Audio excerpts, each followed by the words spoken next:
But talking about authors, and I'm following hard on someone's heels. Yes, and she's right here with me. Abioko, good morning. Good morning, How David. are you? I'm well. Yeah? And happy launch day. Thank you, thank you, thank you, thank you. How are you feeling? I'm a little nervy, you know. I mean, the nerves come with it. It's like you're going to write exams all over again, you know, that kind of thing. But yes, but I'm excited. And you can see we have a copy here. Yes. Lessons from the life of ants. Yeah. Beautiful, beautiful book. Beautiful book. Yeah, so let's get into the dailies that we have. Yes. So I have the daily graphic here, and the big one here is Trust EC for Credible Register. The Deputy Chair of the Electoral Commission assures political parties. And of course, throughout the week, we've seen different political entities going to file their nominations to run in the upcoming general elections in December. And this is what the EC is telling everyone. You know, just to trust a credible register. And we've been going back and forth on this register issue as well. But when we launched the general election coverage plan for ChannelOne TV and City FM just this past, was it Tuesday? Oh, yes. Yes. When we did that launch, we did have a rep from the EC here, and you know, they've again assured us that there's nothing to worry about. And I like us to trust the EC. I think so. I agree with that. I'd like us to trust the EC. Yes, I agree with that. Then here, we'll reopen discussions on handing over mission schools, says Mahama. So that's, you know, still manifesto season, of course, and like Promises. I said, yes, lots, all the things are coming up there. Then there's a picture here of Apostle Nyameche, who is the chairman of the GPCC, fighting Galamsey, marshal security to eliminate menace, says the GPCC to government. And yes, we're still on the Galamsey fight because it is a fight. It is a fight. It's not a conversation anymore. No. We are fighting it tooth and nail. Yeah, and I think that, you know, when he says martial security, you see, we've done things in this country that we know what's possible, right? And not too far away, a few years ago, COVID taught us what was possible. For 3 weeks, this country was on shutdown, locked down. You couldn't move if you didn't. But people have experiences where they were muscled about when they were not supposed to be moving because they were neither media nor emergency services. Even arrested for not wearing nose masks. Thank you.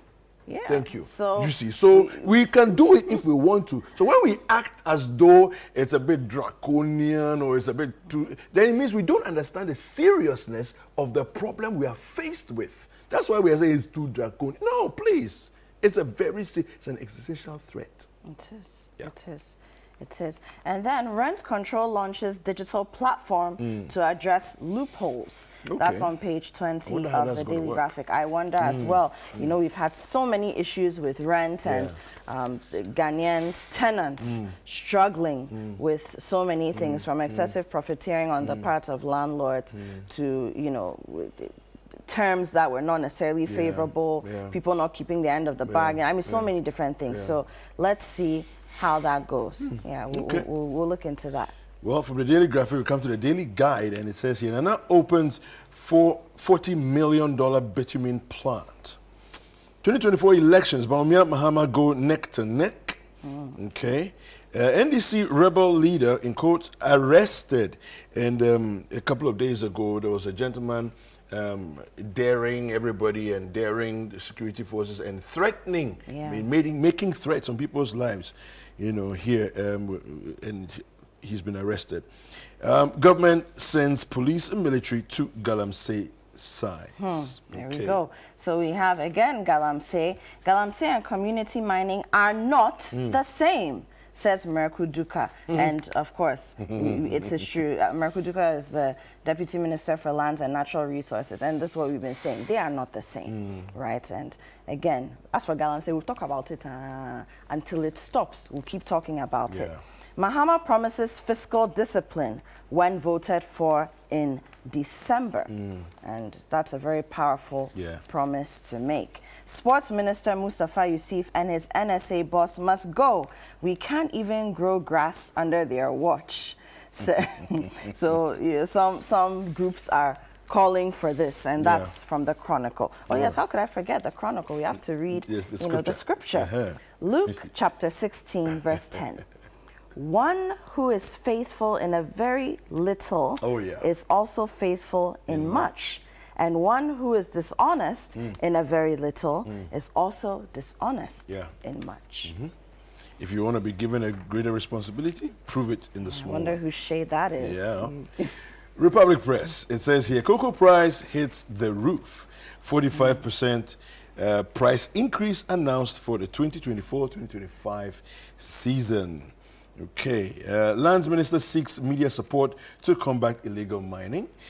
I wonder what that means, because media has been making a lot of noise for the longest time. Retired Supreme Court Judge Julius Ansah passes on. Unfortunately, sorry there. Yeah, sad one there.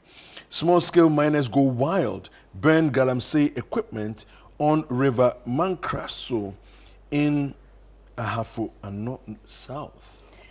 I mean, so now the small-scale miners are getting upset because we're talking about banning mining for some time so that we can come back to where we need to be. So I'm sure that, as you people are the cause of this, but that's not what we need. And that's why the state needs to step in and address the problem so that we don't have these kinds of, vigilantes and all that popping up. And then, of course, Galamsey and the bigger issues that is bringing to us as a nation, as individuals. This thing where, let me just give you the last couple of ones. It says, ban now or suffer later, religious leaders warn government. And it has a photograph of Reverend Istu Anaba, Archbishop Duncan Williams, and Bishop Dag Heward Mills. Akufo-Addo, of course, yesterday they released their statement. Right. The apostles, what is it? Apostolic Fathers of the land. Exactly. Akufo-Addo takes action against Galamsey. Now, just a quick comment. I find it interesting because the president did say that he would put his presidency on the line. However, it looks as though the government did almost like a U-turn when they lost a lot of votes in the areas where Galamsey was taking place. Okay, so 2016, there was a major move. 2017, 2018, 2019, major move. Then we had COVID. Then we had the election. Now, when we had the election, notice that parliamentary losses, huge losses in parliament from the MPP side.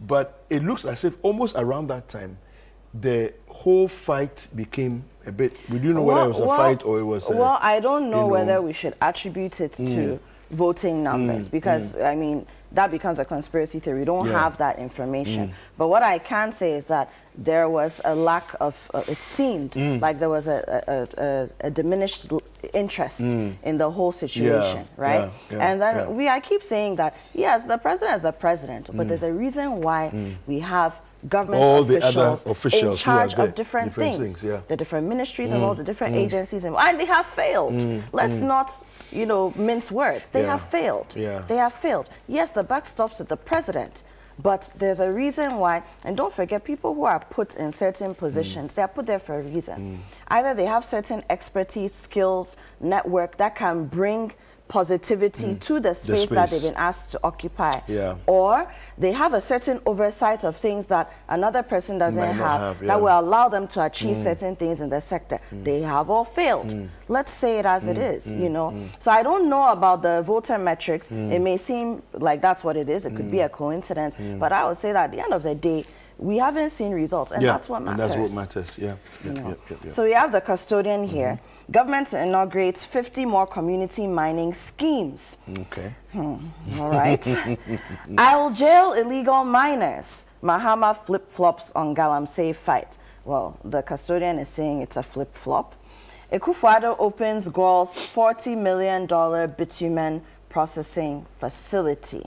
I think you saw that in another paper as well. And then, again, the story, rent control goes digital. All right. The Herald. EC goes inconsistent on NDC demand for forensic audit. Wants meeting with opposition party, but says it won't change anything. Akufo-Addo reportedly orders police and military Galamsey crackdown amid calls for action, resignation, or impeachment. Baumia Akuboy hag Mahama at La and Tishi. We have Kena Boaji warns of diplomatic row with neighbors over Cocoport CEO's accusation against Russia, Burkina, and others. Ex-Black Star captain wades into Baba Yara Stadium crisis. Ghana playing abroad, national embarrassment.